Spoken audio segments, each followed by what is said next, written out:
Ada seorang bernama Imam Ibnu Abshad An-Nahwi. Dia berada di atas atap di masjid di kota Kairo, Mesir. Dia sedang makan sesuatu. Dia makan di atas karena rumah lantai itu. Ketika dia sedang makan, tiba-tiba dia lihat ada seekor kucing.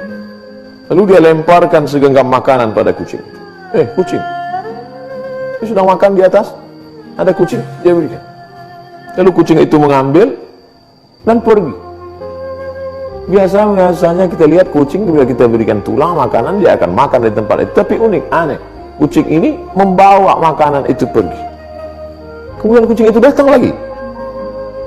Maka Ibnu Abshad An-Nahwi beserta ada beberapa sahabatnya melemparkan lagi makanan, dan kucing itu kembali melakukan yang sama. Dia ambil makanan, pergi.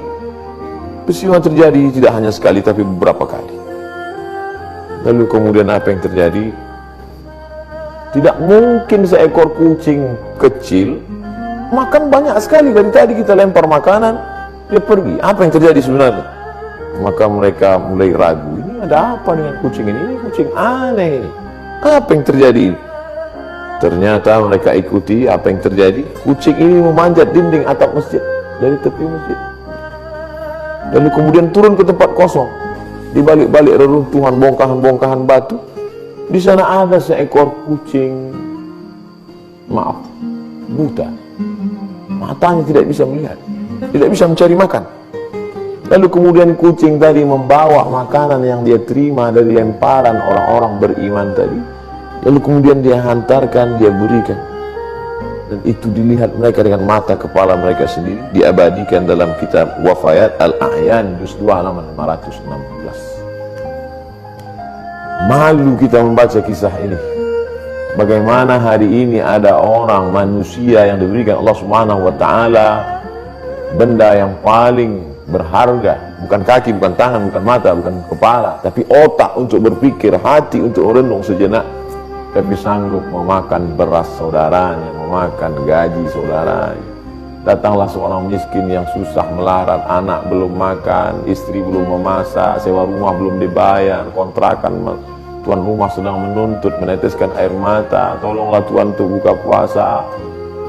Tapi dia sanggup menghardi. Padahal yang dia minta bukan sedekah, dia hanya meminta gaji saya, Pak. Saya pagi datang jam 7, pulang jam 7 malam, menggali tanah untuk menanam kabel, untuk mengecat rumah, sampai masanya sekarang untuk buka puasa nanti. Tapi ini gaji saya, kalau kamu tetap kerja dengan saya, ikut, kalau tidak, pergi. Oh, di mana hatimu, saudaraku? Ini yang disindir Allah dalam ucapan yang amat sangat keras. A'udzubillahi minasyaitonirrajim. Ulaika kal an'am, mereka seperti binatang. Bal hum adall, bahkan lebih hina daripada binatang. Binatang ini, hewan, kucing, dagingnya haram, bertaring, buas, kukunya tajam, tapi ternyata ada kelembutan dalam insting, ghariza, bawaan kucing. Dia ambil itu makanan, bukan untuk dia, tapi dia antarkan kepada seekor kucing buta. Diabadikan dalam kitab para ulama. Faqsusil qasas, ceritakan kisah-kisah itu wahai Muhammad sallallahu alaihi wasallam.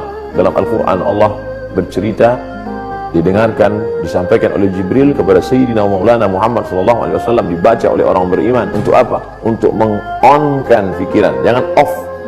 Untuk menghidupkan hati, karena dengan mendengar cerita-cerita itu hati menjadi hidup, berpikir, bagaimana mungkin aku manusia yang pagi, petang, siang dan malam berharap dan berdoa, bermunajat kepada Allah, tapi hati begitu keras, memakan gaji orang, memakan tunjangan orang, memakan beras orang, memakan sembako orang. Rasanya tidak layak untuk berkata, untuk masuk dalam surga Allah Subhanahu wa taala. Kalau berdoa bukan main, wa adkhilnal jannata ma'al abrar, masukkan aku dalam surgamu ya Allah. Kau merasa dirimu masuk surga karena witirmu, karena tahajudmu, karena duha, karena khataman Quran, tapi ternyata hatimu keras, tidak mau menolong saudara. Ada orang yang sanggup demikian. Kita tidak mencari-cari kesalahan orang lain. Kita kesempatan penuh barakah, sejenak doa-doa terkabul, munajat-munajat didengarkan Allah SWT. Saat ini kita sedang merenung sejenak, apa yang terjadi dengan diri kita? Masih pedulikah kita pada tetangga kita?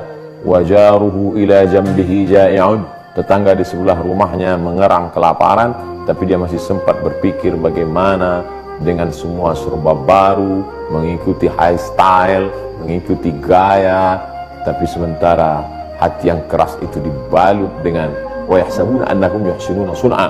Mereka menyangka sedang berbuat baik, padahal sebenarnya kita jauh dari kebaikan. Mari menenung sejenak dari kisah seekor kucing. Mudah-mudahan kisah kucing yang membuka hati lebih baik daripada bercerita tentang kehebatan ibadah, tapi justru menutup pintu hati. Allah Ta'ala memberkahi kita, memberikan segala kebaikan, meridai, sukses selalu dunia akhirat. Terima kasih. Assalamualaikum warahmatullahi wabarakatuh.